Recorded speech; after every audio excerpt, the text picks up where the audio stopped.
In the last video of this summer special, we talked about towers, specifically the Harris Tower in Harrisburg, Pennsylvania. In retrospect, here's a bygone look at the Harris Tower when it was still in use as a railroad-style interlocking tower. We also looked at the former Lackawanna Tower in East Stroudsburg, Pennsylvania. Built in 1908, this two-story interlocking tower controlled switches and signals on the once double-track main line as well as sidings. Because other towers in the area were built of modern cast concrete, as was par for the course in the Lackawanna's heyday, it's a rare example of a wood-frame interlocking tower. The tower had 38 levers connected to switches and signals through a series of mechanical rods and cranks, with the mechanically controlled semaphore signals being replaced by automatic color light signals in 1937. To this day, the signal circuits are housed in a small concrete relay house outside of the tower, and the levers inside the tower continue to control the switches as well as the crossing gates on Anna Lamink Street. The Lackawanna began consolidating its tower functions in the 1930s as CTC gained popularity. The nearby Gravel Place Tower was closed in 1950, and its functions were transferred to East Stroudsburg, with Slateford Junction being added to East Stroudsburg in 1951 when that tower was closed.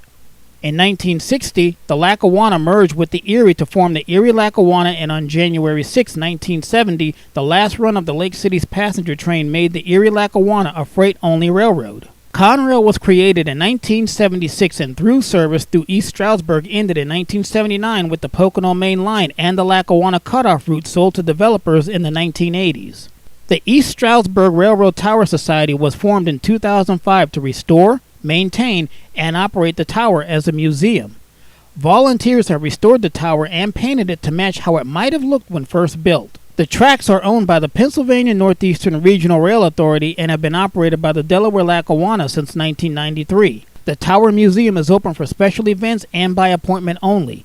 You can visit their website at esrrtower.org for more information. Closer to home, the Delaware Lackawanna has really been putting its money where its mouth is, as major track upgrades have been made to its lines over the past 4 years. There's a video in the works highlighting those track upgrades. In a prior summer special video, we got to see current operations in the old Delaware and Hudson Green Ridge Yard. You learned that 6-axle diesel power was limited to the mouth of the yard, but it looks like that might have changed. A recent visit to the yard clearly shows that major track upgrades and even additions to the yard have taken place, with the brand new main line being laid and the old main line now part of the 2-track yard. After a derailment in April, the entire branch is being rebuilt between Scranton and Carbondale, and multiple rock trains have been seen moving up and down the line. Here's a video clip from one of the previous summer specials. I want you to pay close attention to where the locomotive is sitting right now, the track alignment. Now, it's kind of hard to tell from this particular vantage point, but I'll clear that up for you in a minute. But right now, I want you to pay attention to the locomotive and where it's sitting, and also notice that cut of cars on the adjacent track. Notice how that cut of cars extends from that track to the track that the locomotive is on. This picture gives us a lot better look at that track alignment. Note the track to the right. That track to the right, that's the main line, or what used to be the main line. And notice how it comes into what appears to be the yard track. Like I said, it was a really, really funky track alignment. I never understood why they did it this way, but that's how they did it. The track to the right, the old main line, has been torn up, as you can see in this picture here. And you can also see, getting close up, you can see where the switch used to be. These impressive upgrades were made possible in very large part to yearly grants made by the state, including funds for 2019. Earlier this year, Governor Tom Wolf announced the approval of 27 rail freight improvement projects in the state. The ones that got my attention were as follows. In Lackawanna County, the Delaware Lackawanna Railroad got $683,000 to rehabilitate approximately 20 miles of track by replacing ties and rail, as we just talked about. The Valley Distributing and Storage Company got $329,000 to rehabilitate a siding and switch to increase efficiency there.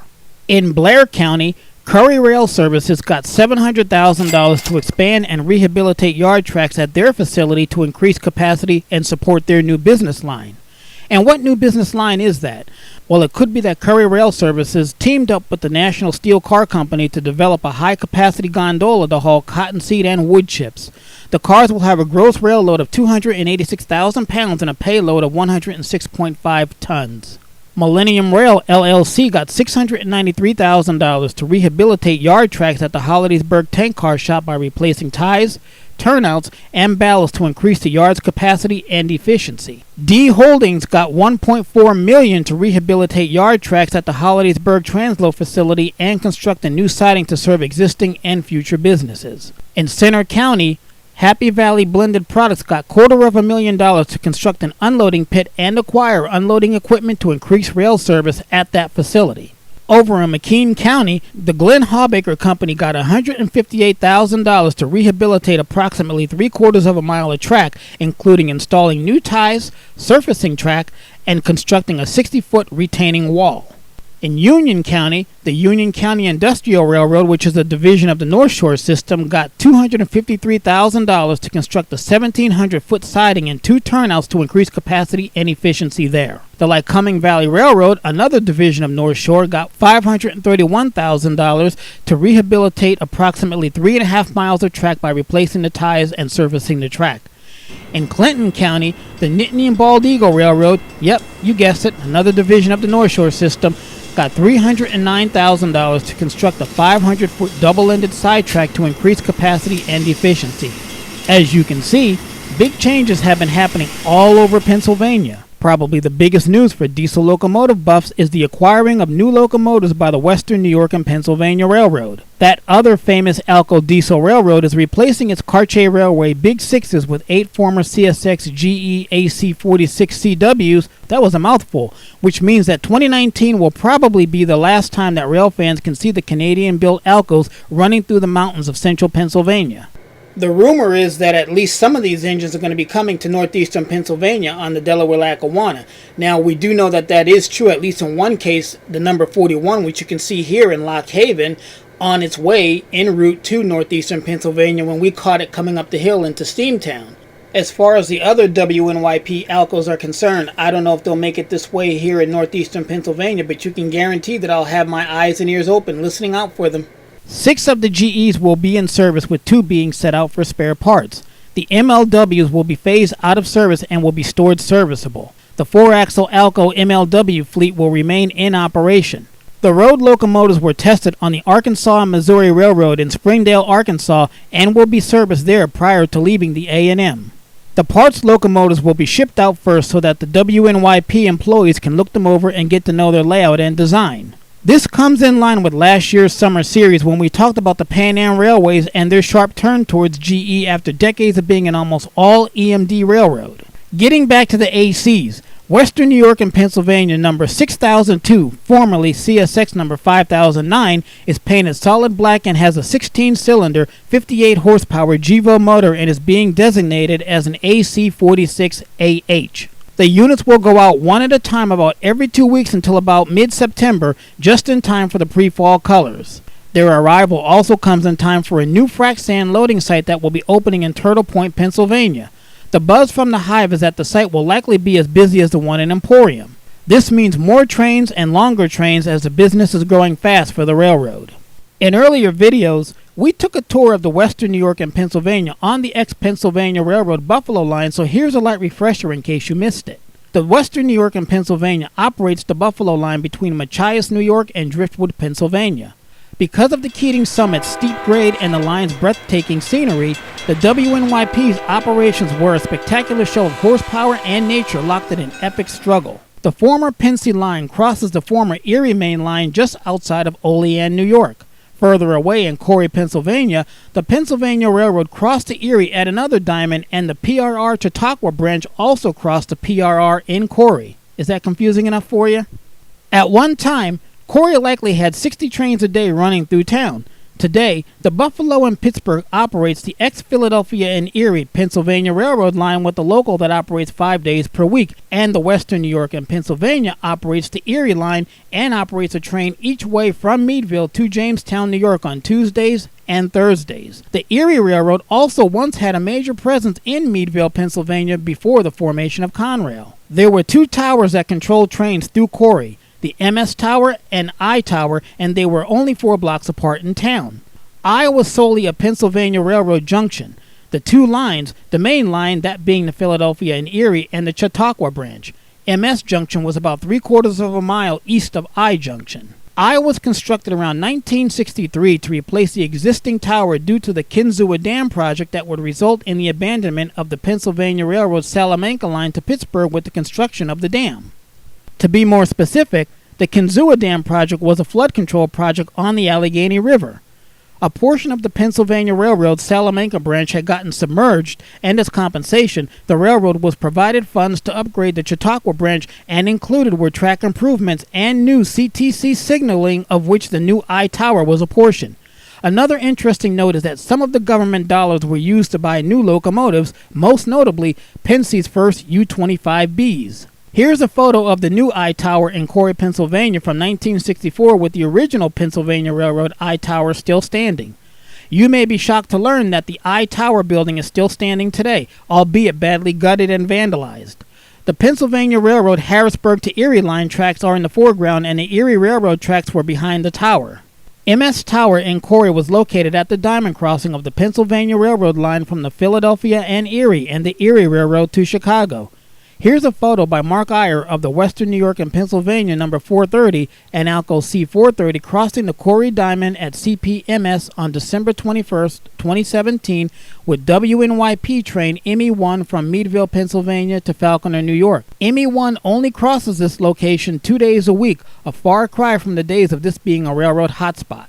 Getting back to the Buffalo line, the Western New York and Pennsylvania Driftwood turn is the most sought-out train on the railroad. It's the longest distance train, and even though it only operates as needed, it can run as many as 3 times per week. Assuming that you start in Olean, New York and work your way to the south, make sure you stop in at Turtle Point. With that new frac sand operation opened up, it's only going to get busier. And make sure you stop at Carlson's store. It was in the 2008 movie Unstoppable, as were other places on the WNYP. There's a glass works in Port Allegheny, and further south is Keating Summit.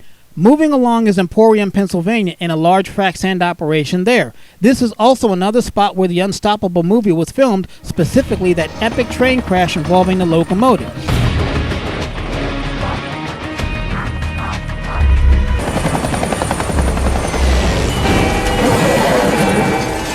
The main attraction in Emporium is the out-of-service former Pennsylvania Railroad signal bridge right next to the East Allegheny Road, which is the main road in town. It makes for some amazing photo ops with or without locomotives. From there, Route 120 takes you through some rugged terrain and a lot of scenic areas. Driftwood is where the Western New York and Pennsylvania ends, moving south, and where the Buffalo and Pittsburgh and the NS begin. There's a small yard where the 3 roads interchange, and although it is possible to catch all 3 railroads there at one time, it's not at all that likely.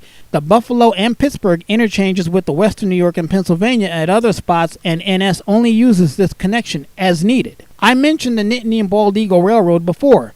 The heavy stone traffic that the WNYP hauls north to Turtle Point originates in Bellefonte, Pennsylvania on the NBER. Coal from the Bailey Mine in southwest Pennsylvania off of the old Monongahela line and the now abolished 10A and 11A trains used to run over the Nittany and Bald Eagle between Tyrone and Lock Haven. When NS took these trains off of the line, the main line saw a drastic decrease in traffic. With only NBER interchange traffic from Tyrone along with the newly acquired stone traffic from Bellefonte left to keep the rails shiny, the Nittany and Bald Eagle helped supplement the loss of that revenue with car storage on its unused lines. Out near the Nittany Mall in State College and past the Rockview State Prison, there's a section of the old Bellefonte line of the Nittany and Bald Eagle Railway that runs past a former corning plant that was being used for car storage but is now in rail use again after years of sitting dormant. Center Concrete has started using the line to have some of its inventory shipped in so trains can be seen again rolling along old Route 26. In the past 20 years, Corning Glass was the only other company to use that short line. When they closed in June 2003, regular runs on the rail line stopped. Prior to that, a chemical company used the line more than 2 decades ago. For years, storage cars sat on the tracks near Rockview, leaving many to wonder what was happening with the old line. The storage cars were recently removed and taken to Williamsport to make way for trains to come through again. For the past few months, trains have been rolling along the tracks again as Center Concrete has gotten the lines in use. Also, as of this year, it seems that coal trains have returned to the Nittany and Bald Eagle again, and with it comes a new change in its motive power. On March 8, NS train number 534 had NS locomotive number 7641 leading the NS 7688, the NS 7034, the NS-6730 and the NS-6735 pulling 130 PPLX coal hoppers. The crew dropped the 2 lead units, both GE ES-44 DCs, onto the industrial track at Strawberry Ridge for an NS Train 61I, which is the empty gypsum hoppers. This move made the 7034 the first SD-60E to go through the Strawberry Ridge coal dumper, beginning another era in power on the coal trains to the power plant. NS intends to change all of the units to the SD-60E, which they did nearly 2 months later, while eliminating the SD-60Ms and SD-60Is from this assignment and retire them, which they also have done. On April 26, Central Pennsylvania Railroad history changed yet again as the first match set of new power for the coal trains to the Montour Steam Electric Station operated into the plant. Under the cover of darkness, the NS-7024, the NS-7033, and the NS-7025 pulled 130 cars of coal into the plant. These units replaced the ex-Conrail SD-60Is that have held this assignment since the NS takeover. The units replaced Conrail SD-40-2s, which replaced the ex-Penn Central GP38-2s that handled the coal since around 1974. Coal traffic to the plant remains very slow, with the upcoming summer months seeing much less train activity, with at most 2 trains per week being operated into Strawberry Ridge. NS has to assign specific units to these coal trains with modified cutout pilots due to interfering with the rotary dumper. And this brings us to NS itself. That's right, NS is the last thing on my list. In case you hadn't heard, last month over the 4th of July weekend, Norfolk Southern put into motion its version of the precision scheduled railroading made popular by the late E. Hunter Harrison. To be sure, NS had actually been implementing various aspects of PSR into its own operating manifesto for years. And let's not forget that it was just 4 years ago that today's Sunbury Line was in fact yesterday's Sunbury subdivision, owned and operated by the Canadian Pacific and run by the aforementioned Harrison. Ever since then, it's been one change after another in the region, with train symbols coming, going, and folding into other train symbols. According to NS, the Top 21 plan, based on the principles of precision scheduled railroading, will initially affect Norfolk Southern merchandise, automotive, and bulk networks. The intermodal network will get a makeover next year.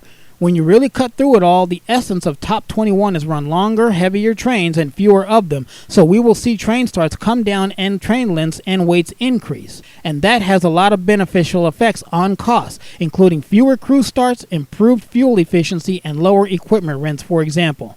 Let's stop right there. This is utter nonsense, and I've been promising you a video about this for a while now. I thought I could have it for you last month, but that obviously didn't happen. I have it mostly completed, and it should be out for you in September. There were hundreds of facts, rumors, and details that I had to confirm. In other NS news, back in late April, contractors for Norfolk Southern removed the last Pennsylvania Railroad-style position light signals on the 131-mile stretch between Harrisburg, Pennsylvania, and Altoona, Pennsylvania, leaving the ones on the 117 miles between Altoona and Pittsburgh as the sole survivors on the line. Over the summer, those were retired. The work is a lead-up to positive train control, which I've talked about in other videos, and when all said and done, the cutover will replace 27 interlockings and more than 100 signals and 60 more automatics, for a total of more than 200 signals being removed. So as we close out the first part of this video, yeah, you already know what I'm about to say, don't you? Some things just never change. Shoot it today, because you don't know if you're going to have it tomorrow.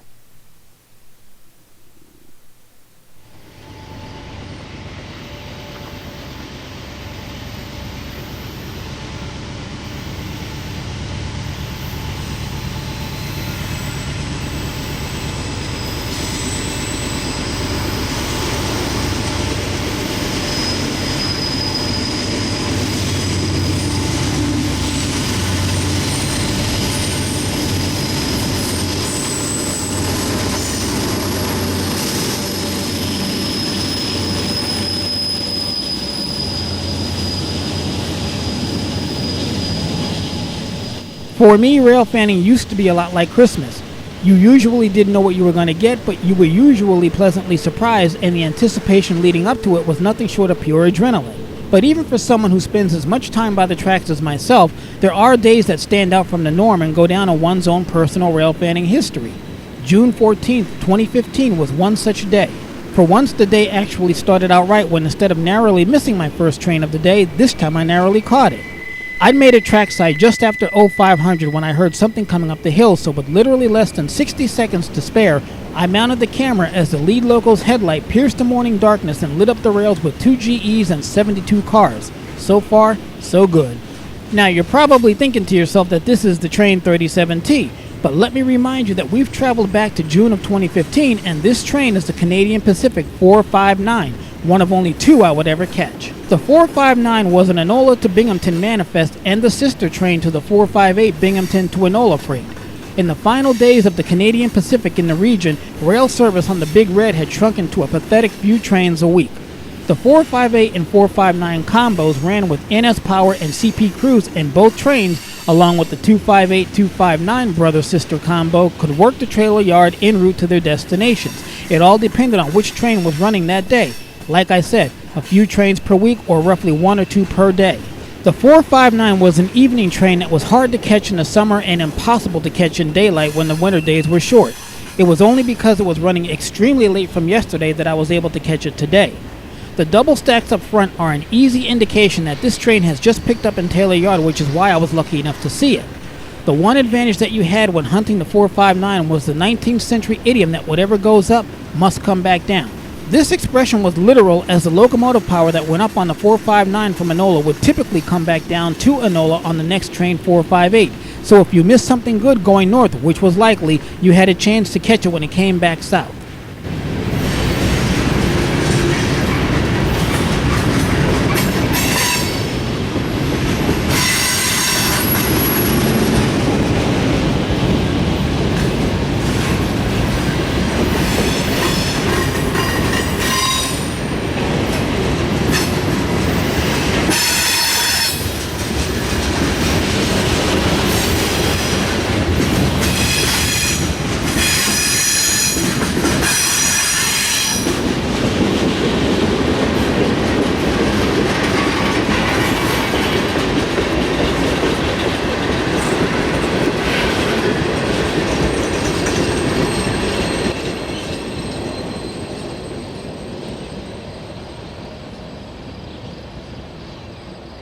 I don't know if I can. I've got everything in. I've got almost that whole subdivision in code fail right now. Give me 1 second. Okay, not 679. I'm sorry, 672 to 673 over. No, I know what you meant.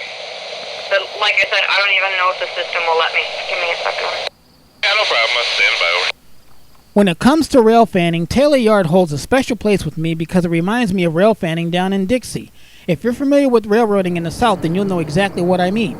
Taylor Yard was a rail fan hotspot of mine in 2015 because most of the traffic on the line came through in the mornings, and that meant a lot of train meets at either end of the yard. Another rarity which still holds true today is the empty salt spur. Seeing the salt switch with not a single car on it has never been common and would make today's train watching even more epic, as the empty track will give us an unobstructed view of the extreme north end of the yard. I wasn't in Taylor long when the day's 12T rumbled through the yard from Allentown, Pennsylvania under a perfect blue-hour sky with some unexpected Union Pacific power on the point.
Today's 12T had 69 cars, having probably set out cars for the Reading and Northern on Penobscot.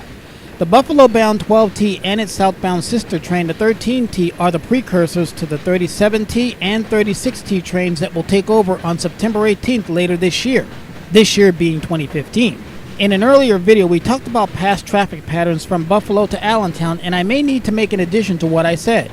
Back in the days of Big Blue, Conrail ran a pair of trains between Allentown, Pennsylvania and Corning, New York, the ALCG and back as we talked about. These trains ran over what is now the Reading and Northern Lehigh line to Coxton Yard and on to Mahoupany and Sayre, Pennsylvania, which Conrail owned at that time. In the mid-1990s, Conrail sold the line between Mahoupany, Coxton, and Jim Thorpe to the Reading and Northern, who operates it to this day.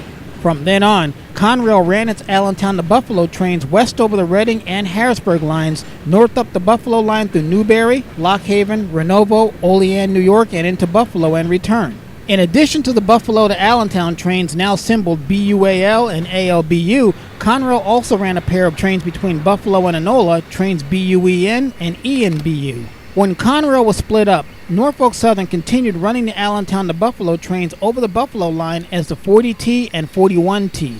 These trains often ran with Canadian National Power. Around 2006, NS leased the Buffalo line north of Driftwood to the western New York and Pennsylvania to Machias, New York, and to the Buffalo and Pittsburgh from Machias to Buffalo. NS then began running 40T and 41T over the southern tier to Buffalo, New York, where they took the CP Sunbury subs south to Tupon Junction, where they picked up the now Reading and Northern Lehigh division to their own tracks at Packerton Junction in Lehighton, as is done to this day. The CN Power still a mainstay on these trains during that time, again, as we talked about. Along the way, the 40T and 41T became the 30T and 31T until the late 2000s, when the 30T and 31T train symbols became the north to south Enola to Montreal trains on NS, and the 12T and 13T symbols took their place on the Allentown to Buffalo trains, which is what they were here in 2015. Are you confused yet? When the CP Sunbury subdivision became the Norfolk Southern Sunbury line later that year, the 12T and 13T became the 37T and 36T as they are to this day. This is the evolution of these trains as I remember it. If you know of a different scenario, put it in the comments. And that's 2585 north, 931 after stopping, CBF 672. Has authority to pass signals playing stop indication, northward direction. Main track to main track, handling our route over.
By the time the 12T made its way past Taylor, it was about 0700 when the scanner came alive with more chatter from the yard and the CP dispatcher.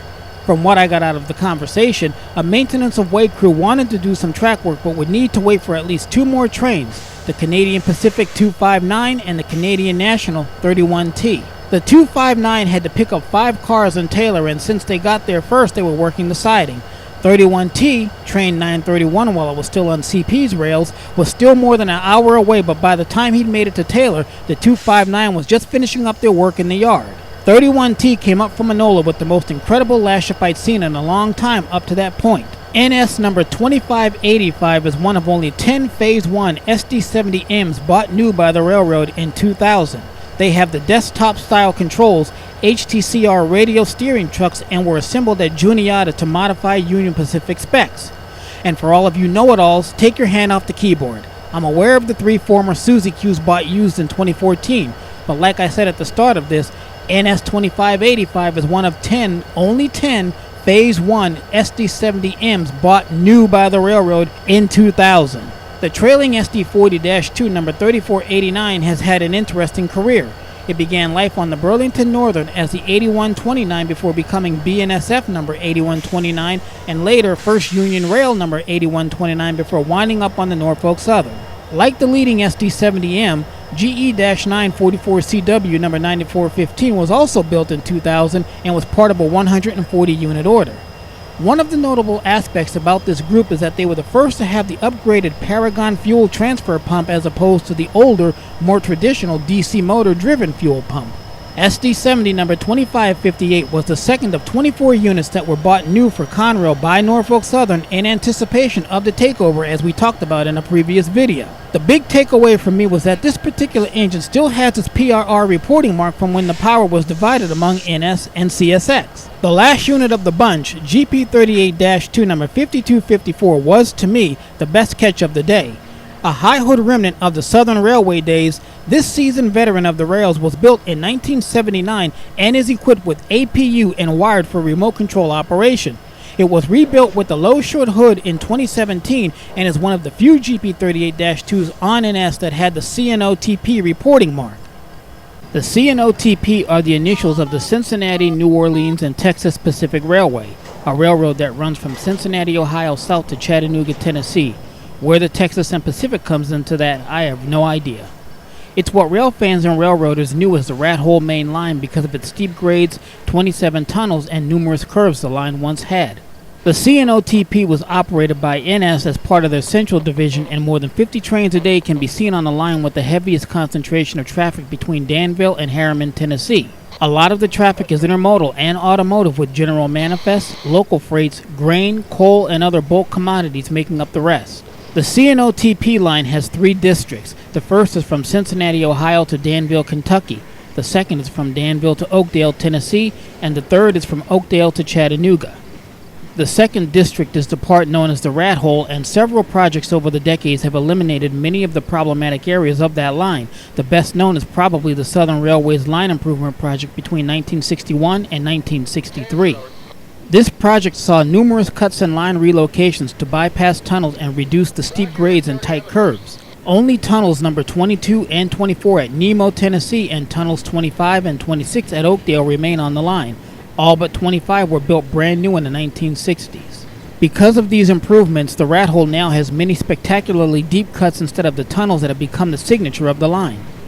The late 1990s saw another improvement under NS with the double tracking of much of the line, and in particular the segment south of Somerset, Kentucky between Tateville and KD Tower near Greenwood, Kentucky. As of 2013, another massive project was underway to double track the line from Woods, also known as Somerset, to Grove just north of Burnside. The project straightened a curve near the Kentucky 914 bypass and allowed for improved train handling.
Before the 931's marker was even out of view, the 259 moved out of the yard and onto the Taylor siding. At first, it was my impression that the 259 would need the 931 to clear the block before it could proceed northward, but at about 11:08, the dispatcher came over the radio and informed the crew of the 259 that they would have to wait for the southbound 458 to come down, and they hadn't even left Binghamton Yard yet. Since it was going to be a while before the 259 went anywhere, we might as well talk about its power. The lead unit is an ex-Sioux Line EMD SD60 that was built in 1989 as the Sioux Line number 6049. It was overhauled, repainted, and renumbered to the CP number 6249 that you see before you at CAD Rail in Montreal, Quebec, Canada in December of 2012. It has the winterization hatch over the first radiator fan of the long hood like we talked about back in video T105. If you were following this channel, say, 2 years ago, then you already know that the EMD SD40-2 number 5690 and me go way back. It was built in 1975 and wore just about every paint scheme that CP had, including the infamous and ill-fated St. Lawrence and Hudson scheme of the 1990s. It was renumbered to St. Lawrence and Hudson number 5690 in January of 1997 and later repainted and renumbered to CP number 5690 in December of 2006 and was also equipped with cab signals and notched pilots for use over New York City's Metro North Line. The 5690 was retired in June of 2013 and put back into service in May of 2014, back in service on the soon-to-be NS Sunbury Line on trains like the 258 and the 259. Both locomotives were a mainstay on the line and on these Binghamton to Allentown turns almost all the way up until the end on September 18, 2015. It was sold to K&K Recycling in Pickering, Ontario in August of 2016, less than 1 year after CP exited Pennsylvania for all time. After a near 2-hour wait in the hot summer sun, train 458 rounded the bend into Taylor Yard behind the same two diesels that went up on its sister train 459 that we caught earlier this morning.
During the American Revolution, a British army of 8,000 men headed south from Loyalist Canada.